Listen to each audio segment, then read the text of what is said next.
The mayor of Minneapolis ran a gauntlet of angry, jeering protesters on Saturday after telling them he was opposed to their demands for defunding the city police following George Floyd's fatal encounter with law enforcement. Sensitive material. This image may offend or disturb Minneapolis Mayor Jacob Frey walks through a crowd of jeering protesters, in the aftermath of the death in Minneapolis police custody of George Floyd, in Minneapolis, Minnesota, June 6, 2020, in this still image obtained from a social media video. Courtesy of TTL, social media via Reuters. Attention editors, this image has been supplied by a third party. Mandatory credit TTL. No resales. No archives. Mayor Jacob Frey, a former civil rights attorney who took office 2 years ago vowing to repair the police department's strained relations with minorities, was showered with angry chants of "Go home, Jacob, go home," and "Shame, shame," as he stalked away through the crowd, head bowed.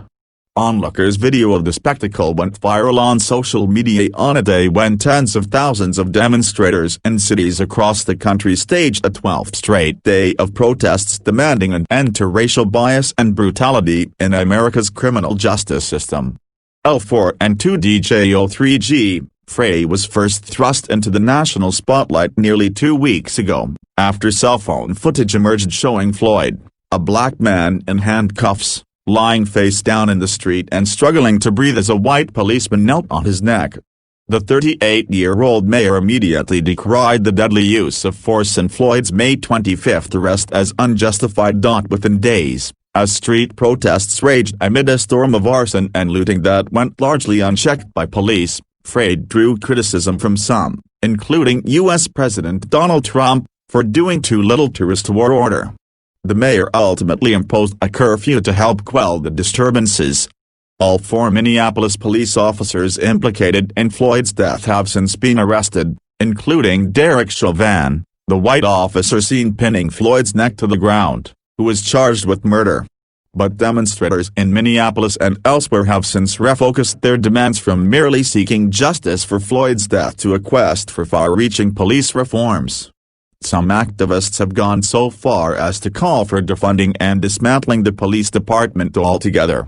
They argue for shifting city dollars instead into public health programs and other initiatives aimed at preventing violent crime.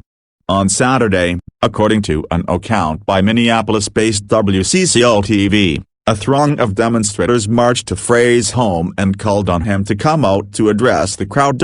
When the mayor was later spotted in the crowd, the TV station said, he was asked by one of the protest leaders whether he would commit to defunding the police. Frey's exact reply was drowned out, but the crowd erupted in a chorus of angry taunts and boos as he walked off and left the scene. WCCO caught up afterwards with Frey, who told the television station he favored massive structural reform to revise a structurally racist system. But he added, "I'm not for abolishing the entire police department. I will be honest about that." Reporting by Steve Gorman in Los Angeles, additional reporting by Andrew Hay in Taos, New Mexico, editing by Philippa Fletcher.